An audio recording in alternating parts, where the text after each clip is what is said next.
অন্যদিকে আজ আমাদের নজর থাকবে সুপ্রিম কোর্টেও, তার কারণ আজ ফের সুপ্রিম কোর্টে 26,000 চাকরি বাতিল মামলার শুনানি হতে চলেছে। এর আগে 28শে জানুয়ারির শুনানিতে গোটা প্যানেল বাতিল করার জন্য আবেদন করেন আইনজীবী বিকাশ রঞ্জন ভট্টাচার্য। তখন সুপ্রিম কোর্টের প্রধান বিচারপতি সঞ্জীব খান্না বলেন যে নতুন করে নিয়োগে অনেক সমস্যা হবে। বিকাশ রঞ্জন ভট্টাচার্য তখন জানান কিছু ঝামেলা সহ্য করে শুধুমাত্র যারা পরীক্ষায় বসেছিলেন তাদের সুযোগ দিতে হবে।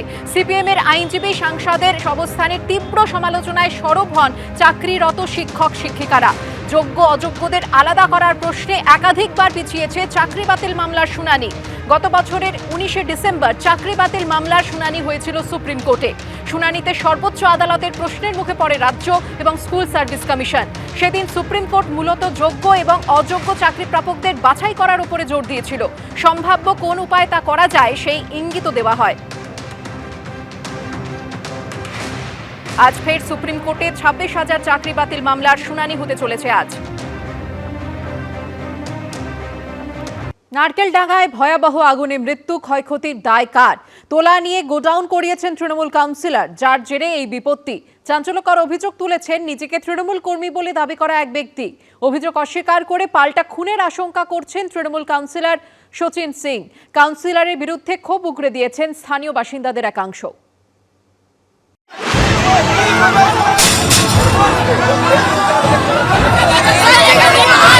তৃণমূল কাউন্সিলরকে লক্ষ্য করে চোর স্লোগান, বিক্ষোভ, ভাঙচুর, পুলিশের সঙ্গে ধস্তাধস্তি, দুপক্ষের মারপিট।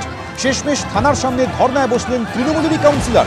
ঝুপড়িতে ভয়াবহ আগুনে একজনের মৃত্যু ঘিরে ধুমধুমার বাঁধল নারকেলডাঙ্গা খালপাড় এলাকায়। তোলাবাজি থেকে শুরু করে আগুন লাগিয়ে দেওয়ার মতো ভয়ঙ্কর অভিযোগ উঠল স্থানীয় তৃণমূল কাউন্সিলরের বিরুদ্ধে। শনিবার রাতে নারকেলডাঙ্গা খালপাড়ে ভয়াবহ আগুনে পুড়ে ছাই হয়ে গেছে পর ঝুপড়ি। মৃত্যু হয়েছে এক ব্যক্তির। তারপরে 36 নম্বর ওয়ার্ডে তৃণমূল কাউন্সিলরের বিরুদ্ধে চাঞ্চল্যকর অভিযোগ তোলেন নিজেকে তৃণমূল কর্মী বলে দাবি করা এক ব্যক্তি।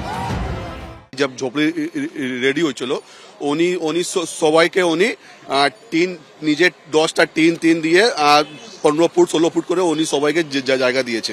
এইদিকে গোডাউন থাকলে আগে কোনোদিন এখানে আগ লাগবে তো খুব ভয়ঙ্কর আগ লাগবে। সেটা হয়েছে কালকে রাতে উনি গোডাউনটা করিয়েছেন আর মাসে 1000 টাকা 1200 টাকা সব গোডাউন থেকে নেই। অভিযোগ অস্বীকার করে পাল্টা বিস্ফোরক দাবি করেছেন তৃণমূল কাউন্সিলর। যে কোনো সময় আমাকে মারতে পারে। হায়দার নওয়াজ, পপ্পু খান, তার একটা অ্যান্টি সোশ্যাল টিম। হায়দার নওয়াজের মতন ছেলেদের এই ক্যানেলের উপরে একটা দাপট চলতো একসময়।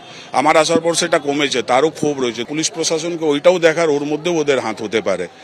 চাপানোতরের মধ্যেই এদিন ঘটনাস্থলে পৌঁছন মেয়র ফিরহাদ হাকিম। তাকে সামনে পেয়ে তৃণমূল কাউন্সিলরের বিরুদ্ধে ক্ষোভ উগরে দেন স্থানীয় বাসিন্দাদের একাংশ। ওঠে চোর স্লোগান। পাল্টা স্লোগান দেন তৃণমূল কাউন্সিলরের অনুগামীরাও। ফিরহাদ হাকিম এলাকা ছাড়তেই রীতিমতো উত্তপ্ত হয়ে ওঠে পরিস্থিতি।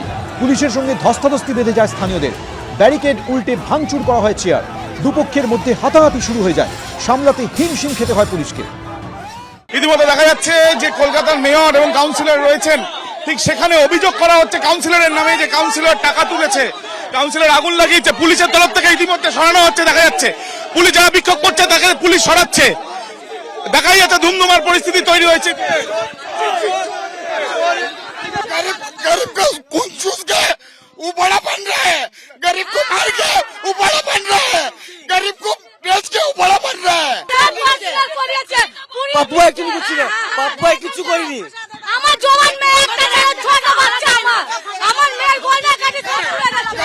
তৃণমূল কাউন্সিলরকে রীতিমতো ধাওয়া করেন ক্ষুব্ধ বাসিন্দারা। পাল্টা নারকেলডাঙ্গা থানার সামনে গিয়ে ধর্নায় বসে পড়েন কাউন্সিলর। সাহায্যের আশ্বাস দিয়ে শান্ত করার চেষ্টা করেন উত্তেজিত জনতাকে।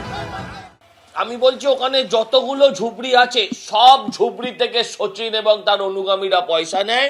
সচিন ওখানকার অধিকাংশ ঝুপড়ি বসিয়েছে যেগুলো টিনের চালা, সেগুলো সব ওর করানো।